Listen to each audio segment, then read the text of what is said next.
Sumainyo ang kapayapaan. Kay buti ng Ama, kay dakila niya, wagas at tapat ang pag-ibig niya. Walang maliw, walang kupas, noon ngayon at kailanman.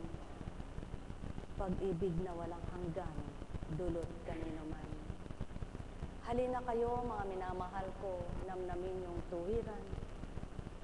Pag-ibig ng Ama kanino man na marapat kamtan. Doon sa puso niyo ay magharing tuwiran. Kanyang mabuting kalooban upang inyong mawawaan. Ang kanyang ganang kagustuhan kanino man.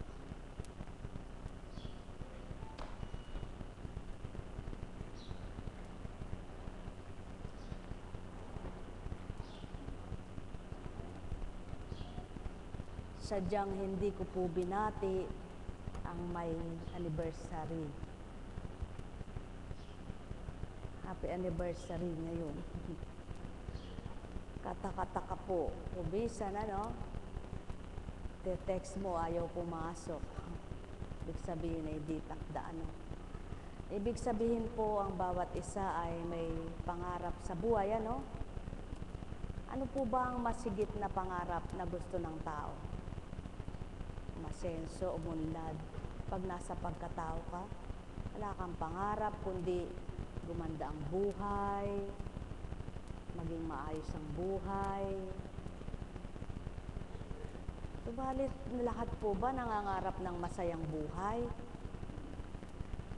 May katanungan po ako na hindi kayang tugunin ng tao, ano?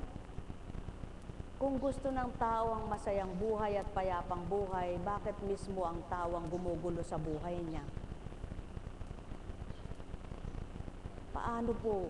Ano po ba ibig sabihin na bakit mismo ang tao ang gumugulo sa buhay niya? Hindi po ba ang payapang buhay ay yung wala kang sinasaktan kapwa mo? Yung wala kang dinidihado, sabi nga, inaalipusta. Para nang sa gayon, kung paanong ikay walang sinasaktang kapwa mo, ikaw rin walang mananakit sa'yo. Tama po ba?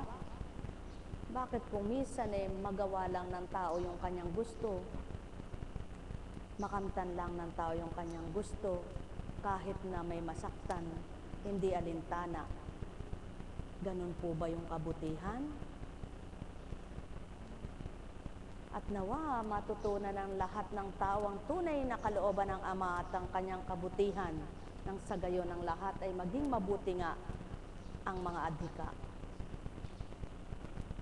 May mga taong aakitin yung kapwa-tao tapos lolokohin. Tama po ba?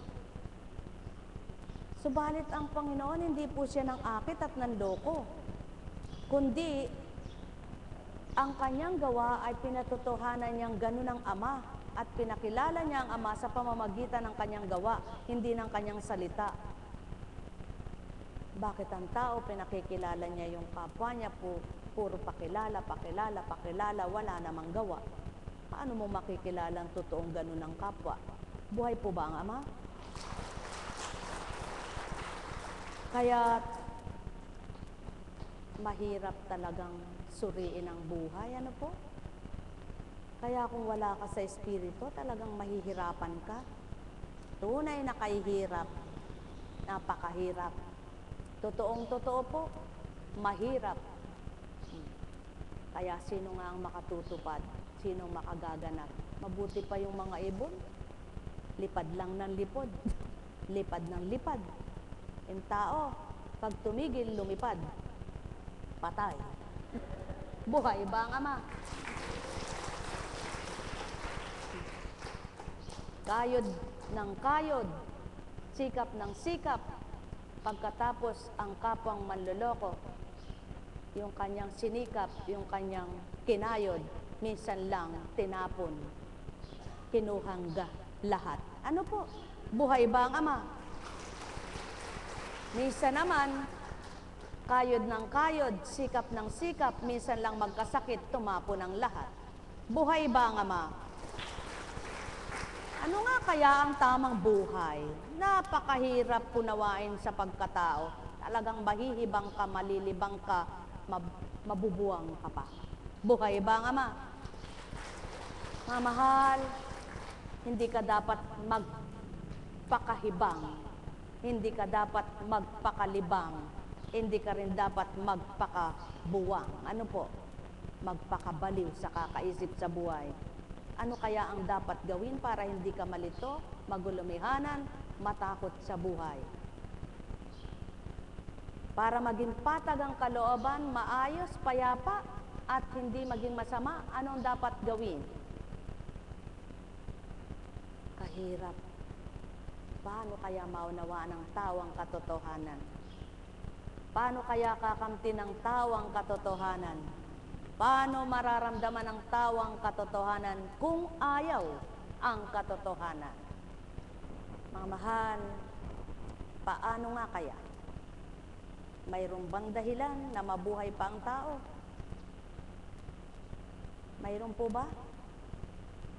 May dahilan ba para mabuhay ang tao? Pagka may kakayahan ka, sasabihin ng kapwa mo, kasarap ng buhay ka ng mga yang mayaman, walang problema. Paano nila lalamang wala? Pag naman mahirap ka, kawawa naman eka ang buhay niyan, wala ekang kayamanan. Paano nalamang kawawa? Ang totoo po noon, walang nakababatid lahat sa buhay mo, kundi ang Diyos, amang dakila. Buhay ba ang Ama?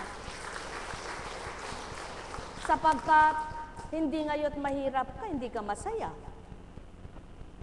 Kung minsan masaya ka, may umaalis ng saya mo, may umaagaw ng saya mo, may pumapatay sa saya mo. At ang katotohanan ng lahat niyan, ang umaagaw ng ligaya ng tao'y dilim. Ang pawang katotohanan ang nagpapagulo sa buhay ng tao'y dilim. Ang pawang totoong totoo ang nagpapawala ng pag-asa sa tao'y dilim. Kaya't ang liwanag na binabahagi ng Ama kung siyang kakamti ng tao, walang dilim na mangingibabaw kanino man. Kaya't walang hirap, walang sakit ng kalooban,